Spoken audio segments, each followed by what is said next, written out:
Hello students, इस video में हम डिस्कस करने वाले हैं singular matrix and non singular matrix and their properties. Okay, चलिए स्टार्ट करते हैं। फर्स्ट है हमारे पास सिंगुलर मैट्रिक्स। कोई भी मैट्रिक्स है हमारे पास A, if its determinant is zero then this matrix A is called singular and इस केस में ए इनवर्स कभी भी एग्जिस्ट नहीं करेगा। Okay, and non singular matrix क्या होगा? अगर determinant of A is not equal to zero means non zero then this matrix is called non singular matrix.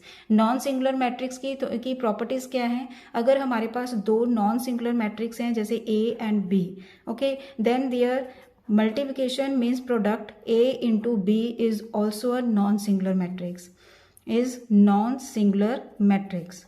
और अगर हमारे पास के कोई भी कांस्टेंट है, जैसे इसकी फर्स्ट प्रॉपर्टी ये हो गई कि अगर हमारे पास दो नॉन सिंगुलर मैट्रिसेस हैं तो उनकी प्रोडक्ट भी नॉन सिंगुलर ही होगी। ओके, एंड सेकेंड प्रॉपर्टी है कि अगर हमारे पास के कांस्टेंट है and A is any non singular matrix then k into A भी नॉन सिंगुलर ही होगा।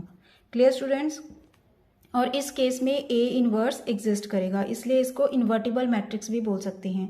Invertible matrix means inverse of a matrix. Inverse of a matrix exist तभी करता है जब determinant of A is not equal to zero हो। Okay, तो non singular matrix के केस में ए इनवर्स एग्जिस्ट करेगा और सिंगुलर मैट्रिक्स के केस में ए इनवर्स एग्जिस्ट नहीं करेगा। Clear students? अब इसके एग्जाम्पल करेंगे। इसकी एग्जाम्पल्स कैसे आती हैं? जैसे हमारे पास एक तो एग्जाम्पल सिंपल ऐसे हैं कि कोई भी मैट्रिक्स हमें गिवन होगा और उसे हमने सिंगुलर और नॉन सिंगुलर हमें उसे प्रूव करना होगा। उस केस में तो सिंपली हम डिटर्मिनेंट निकाल देंगे, उस एग्जाम्पल का जो भी हमें मैट्रिक्स गिवन होगी उसका डिटर्मिनेंट निकालेंगे। अगर सिंपली डिटर्मिनेंट जीरो के इक्वल हुआ तो वो सिंगुलर होगा, अगर नॉट इक्वल टू जीरो हुआ तो वो नॉन सिंगुलर होगा। ओके स्टूडेंट, ये तो बिल्कुल सिंपल है क्वेश्चन।